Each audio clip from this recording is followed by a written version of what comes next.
MBBS in just 16 lakhs. Kyrgyzstan, Central America, Russia, Georgia. Orbit Global Education. నమస్తే, welcome to I dream. నేను మహేశ్వరి. మనిషి జీవిత కాలంలో ఆరోగ్యంగా ఆనందంగా బ్రతకాలి అంటే ఆహారపు అలవాట్లు ఎంతో ముఖ్యం.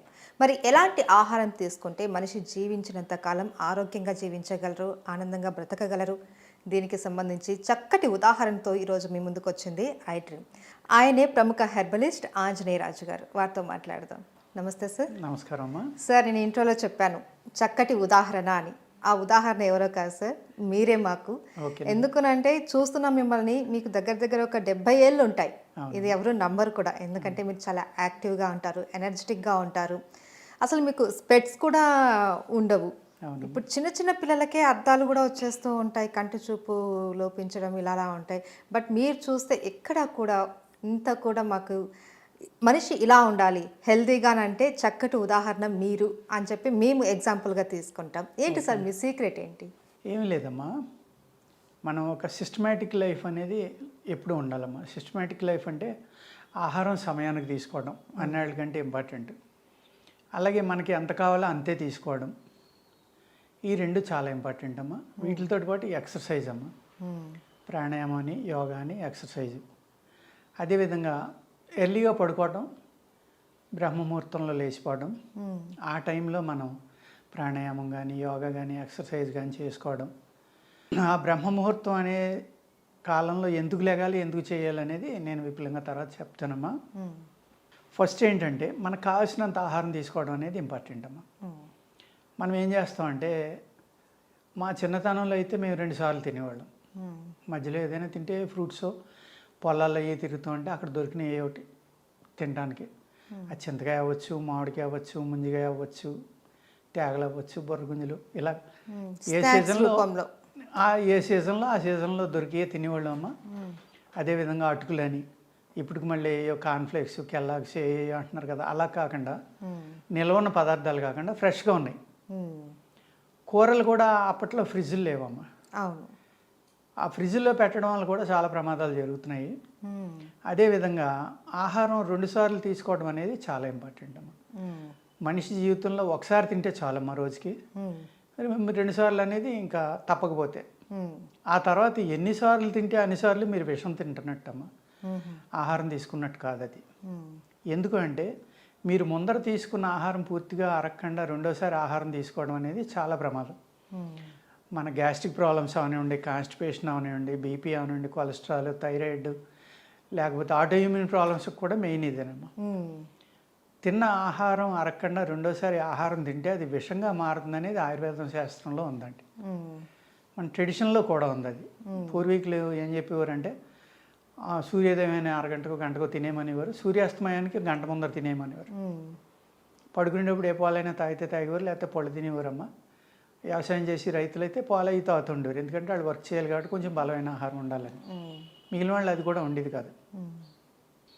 అదేవిధంగా మేము తినే ఫుడ్ కూడా ఎప్పుడే మా చిన్నతనంలో మాకు ఏ అలవాట్లు ఉన్నాయో అదేవిధంగా నేను మెయింటైన్ చేస్తానమ్మా. అంటే జంక్ ఫుడ్కి వెళ్ళం, కూల్ డ్రింక్ అయితే బహుశా 2-3 సంవత్సరాలకు ఒకసారి కూడా తినేమో, తాగనేమో. చాక్లెట్ అయితే ఏ సంవత్సరానికి 2 ఏళ్ళకి ఏ మనవాళ్ళైనా పట్టుకొచ్చి తాతయ్య తినంటే ఆ ప్రేమ కోసం ఒకటి తింటాం. అలాగా బయట ఫుడ్ అనేది బర్గర్స్ కానీ ఇంకోటి కానీ ఇవన్నీ ఏవి తినకపోవడం ఒకటి. సాధ్యమైనంత వరకు ప్రకృతి సహజంగా పండించిన పంటలు తినడానికి, ఆహారం తినడానికి చూస్తానమ్మా. ఇంకో విషయం ఏంటంటే, వ్యాయామం అనేది అసలు ఎట్టి పరిస్థితిలో మానమ్మా, కొద్దించుమించు. నేను ఒక 14-12 సంవత్సరాల్లో మొదలుపెట్టుంటాను. ఇప్పుడు నా వయసు 69-70 వస్తాయి మీరు అన్నట్టుగానే. ఆ వ్యాయామం మానకపోవడం వల్ల, ఈ నియమం అంటే సమయపాలన పాటించి నేను ఆహారం తీసుకోవడం వల్లే నేను ఇలా ఉన్నానని అనుకుంటానమ్మా. అదేవిధంగా మన ఆలోచనకు కూడా ఒక పరిమితి ఉండాలండి. పరిమితి అంటే ఏంటంటే, హెల్తీగా ఆలోచించాలి. సపోజ్ ఏదైనా ఒక బిజినెస్ చేస్తున్నాం, ఆ బిజినెస్కి పెట్టుబడి కావాలి, ఆ బిజినెస్ ₹1,00,00,000ది. నేను ఎంత పెట్టగలనా, బిజినెస్ చేయగలనా లేదా అని అనుకోవాలి తప్ప, మీ దగ్గర 10,000 ఉండి ₹1,00,00,000 బిజినెస్ చేసేద్దాం అనుకుంటే ఇంకా విపరీతమైన టెన్షన్ తోటే ఉంటారమ్మా. మీరు ఎప్పుడు కూడా సుఖంగా నిద్రపోలేరు, హ్యాపీగా తినలేరు. ఈ టెన్షన్ పెంచుకోవడం వల్ల కూడా ఆరోగ్యం అనేది మ్యాక్సిమం పాడైపోతుంది. అవును. ఇప్పుడు ఏదైనా ఒక నష్టం జరిగింది, మనకు అదృష్టం లేదు, భగవంతుడు ఇవ్వలేదు అనుకున్నారనుకోండి, అది మన ముందు తరాల వాళ్ళ యొక్క ఆలోచన. ఇప్పుడు ఏంటంటే టెన్షను, మీరేమనుకోవద్దు, ఆడవాళ్ళు కూడా మగవాడు ఇంటికి వచ్చేసరికి ఇవాళ ఏం వ్యాపారం చేశాడు, ఎంత పోగొట్టాడు, ఎంత సంపాదించారు, అది కామన్ అయిపోయిందమ్మా. అడగటం అనేది, అందులో ఇన్వాల్వ్ అవటం అనేది పూర్వకాలం అది లేదమ్మా. ఈ స్త్రీకి చెప్పడం కోసం కొన్ని అబద్ధాలు మగవాడు ఆడవలసి వస్తుంది. అక్కడ కూడా ఆరోగ్యం చెడిపోతుందమ్మా ఆ టెన్షన్ వల్ల. కానీ పూర్వీకులు అలా ఉండేవారు కాదు. ఇంట్లో భార్య ఉందనుకోండి, భర్త వచ్చేసరికి, పిల్లలు వచ్చేసరికి వాళ్ళకి వేడివేడిగా ఏం వండి పెడదాం, ఈ సంసారాన్ని నిలబెట్టాలన్నా, ఈ సంసారం అంతా నడవాలన్నా భర్తే ఆధారం కాబట్టి ఆయనకు అన్ని సౌకర్యాలు కలిగించడం, ఆయన ఇంటికి వచ్చేసరికి ఆనందంగా మాట్లాడడం, ఇది ఒక హెల్దీ రిలేషన్ టైప్లో ఉండేదమ్మా. ఫైనాన్షియల్ ఇన్వాల్వ్మెంట్ ఉండేది కాదు. దానివల్ల చాలా హ్యాపీగా ఫ్రీగా ఉండేవారు. ఆడవాళ్ళ ఆరోగ్యం కూడా చాలా బాగుండేదమ్మా, స్త్రీ ఆరోగ్యం. ఇప్పుడు మగాడు కంటే ఎక్కువ వీళ్ళు ఇన్వాల్వ్ అయ్యి ఆలోచించడం వల్ల వీళ్ళు ఆరోగ్యం పాడు చేసుకుంటున్నారు చేతులారా. వీళ్ళు ఇన్వాల్వ్ అవ్వటం వల్ల అక్కడ జరిగే ప్రాఫిట్ రాదు, ఆ నష్టం అవ్వకపోదు కదమ్మా. ఒకవేళ ఇద్దరూ కలిసి బిజినెస్ చేస్తే అది డిఫరెంట్. అలాగే వాళ్ళిద్దరూ కలిసి జాబ్ చేస్తున్నారు, ఓకే, దానికి ఎంతవరకునమ్మా సంపాదన అనేది? భర్తకు ఒక 2 లక్షలు వస్తుంది నెలకి. ఆ 2 లక్షల్లోనే దీన్ని ఎంతో కొంత దాచుకుని మన పిల్లలకనో లేకపోతే ఇంకోటనో మనం అది పరిమితి విధించుకుంటే మనం ఎప్పుడూ ఆనందంగా ఆరోగ్యంగా ఉంటాము. ఎప్పుడైతే పరిమితి లేదో దానికి, మన పక్కోడు లేకపోతే నా పక్కోడు ₹1,00,000 ఇల్లు పెట్టి ఇల్లు కొన్నాడు, నేను 1,00,000 పెట్టుకునేయాలి. నా పక్కోడు 20 లక్షలు పెట్టి కారు కొన్నాడు, నేను కొనేయాలి. అంతే తప్ప నా జీతం ఎంత, అతని జీతం ఎంత, అతని ఫ్యామిలీ బ్యాక్గ్రౌండ్ ఏంటి, నా బ్యాక్గ్రౌండ్ ఏంటి, ఈ ఆలోచన అనేది లేకుండా అతిగా స్ట్రెస్ తీసుకోవడం వల్ల అనేక రకాలైన అనారోగ్యాలు వస్తాయమ్మా. ఆరోగ్యం చెడిపోతుంది. ఆ విధమైన స్ట్రెస్ మేము తీసుకోమమ్మా. ఉన్న దాంట్లోనే చేసుకోవడం, హ్యాపీగా చేసుకోవడం, అలాగే దొరికింది తినడం, హ్యాపీగా ఉంటాం. ఎక్సర్సైజు, ప్రాణాయామం అనేది ఎవ్రీడే చేస్తానమ్మని, కొద్దించుమించు. అది నా ఆరోగ్యం యొక్క రహస్యం. అదేవిధంగా మోడర్న్ ఫుడ్ తినకుండా సాధ్యమైనంత వరకు ఒక సిమ్మిల్ కానీ, అంటే నువ్వులు బెల్లం కలిపి తొక్కిందమ్మా, లేకపోతే మంచిగా నెయ్యి పోసి ఒక సున్నుండి అంటారు కదా, అటువంటివి తింటాం. లేకపోతే బఠానీలో, లేకపోతే మరమరాలు, లేకపోతే శనగలో, వేరుశెనగుళ్ళు, ఇలాగ జంతికలు, ఇలాంటివి అన్నమాట. ఇప్పుడు అవి ఏమీ లేవమ్మా. ఫుడ్ అంటే స్వీట్ కార్ను, లేకపోతే బాయిలర్ చికెను, లేకపోతే బర్గర్సు, లేకపోతే పిజ్జాలు, ఏదో అంటారు, ఏంటది సబ్వేనే, ఏదో అక్కడ కుక్ చేయకుండా కూడా మాంసం ఇస్తారంట. ఆ వచ్చి మాంసాలు అమెరికా నుంచి వస్తాయో, ఆస్ట్రేలియా నుంచి వస్తాయో, ఇండియా ఎక్కడి నుంచి వస్తాయో తెలియదు. ఎన్ని నెలలకు వస్తాయో తెలియదు, ఎన్ని సంవత్సరాలకు వస్తాయో తెలియదు. అవి పెడుతున్నారు, వీళ్ళు తింటున్నారు. ఆరోగ్యం పాడైపోక ఏమవుతుందమ్మా. అంతే. ఇప్పుడు ఏదైతే మోడర్న్ ఇది వచ్చిందమ్మా, దాని తర్వాత ఏమైంది, స్విగ్గీ అంటున్నారు, జొమాటో అంటున్నారు, ఏయో అంటున్నారు. వండవలసిన పని లేదు, ఆర్డర్ ఇస్తే 5 నిమిషాల్లో వస్తున్నాయి. ఎప్పుడైతే ఈ బ్రాయిలర్ చికెన్ లాంటిది, స్వీట్ కార్న్ లాంటిదో, లేకపోతే ఈ గ్రోత్ ప్రమోటర్స్ ఎప్పుడైతే వచ్చినాయోనమ్మా, ప్రొడక్షన్ అనేది పెంచడానికి, అదే గ్రోత్ ప్రమోటర్ మన బాడీలో కూడా గ్రోత్ ఫాస్ట్గా అయిపోయేలా చేస్తుందమ్మా. దానివల్ల భయంకరమైన సైడ్ ఎఫెక్ట్లు హ్యూమన్ బాడీలో జరుగుతున్నాయి. ఆలోచించట్లేదు ఎవరు దాని గురించి. టైంకి దొరికింది తినేయడం. అదేవిధంగా భార్యాభర్త కష్టపడుతున్నారు, ఉద్యోగం చేస్తున్నారు, ఇంటికి వస్తారు. ఇంటికి వచ్చేసరికి ఇద్దరు అలసిపోయి ఉంటారమ్మా, మానసికంగా, శారీరకంగా.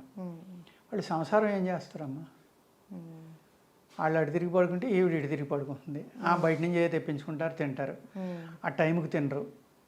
పగలు ఉద్యోగం చేస్తున్నారు, రాత్రి ఉద్యోగం చేస్తున్నారు, రాత్రి నిద్రపోవాలి, ఆ టైంలో ఉద్యోగం చేస్తున్నారు.